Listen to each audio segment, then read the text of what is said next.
Chapter 15 left us surprised because Master Lee was able to explain how he became a soul shifter.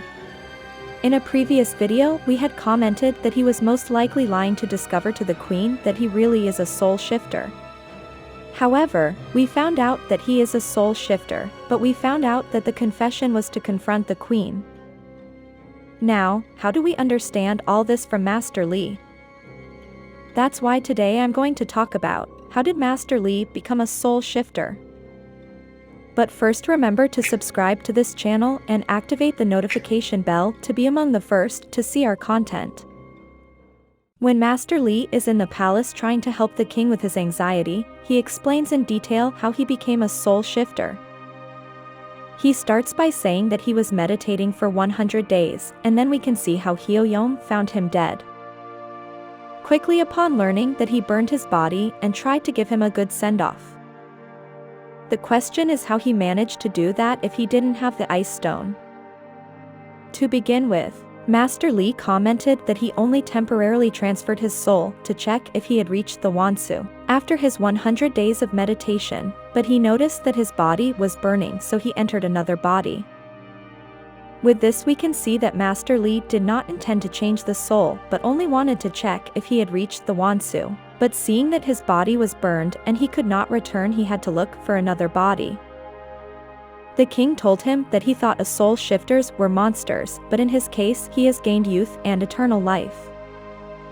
Master Lee said that sometimes soul shifters do not show blue marks or become petrified, and they are often no different from ordinary humans. But you can recognize them by fear, the fear of being caught. So these words were quite obvious, because we could see how the queen was afraid of being caught and inadvertently revealed her identity as a soul shifter. So officially Master Lee knows the true identity of the queen, and all he said was to provoke her and discover her. So this can confirm to us that first, if you soul shift through Hwansu, you will not be petrified because this method is not considered an evil sorcery but a high-level spell. Like a very high level that needs a divine ability. That's why only Seo Jaeong and his student Master Lee have achieved it.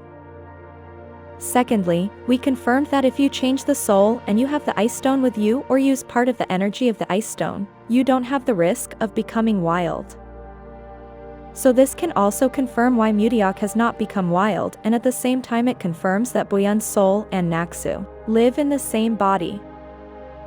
In other words, Boyeon has the ice stone inside her, so she has its energy and power. So how she continues to live in Mutiok's body, which we already know is actually in Boyeon, prevents Naksu from becoming wild.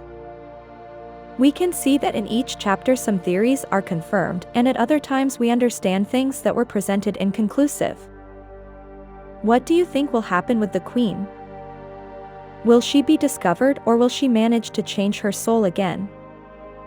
Do you think Master Lee will reveal Mutiok's identity? Leave your comment here. If you like this video, remember to like and share it with your friends.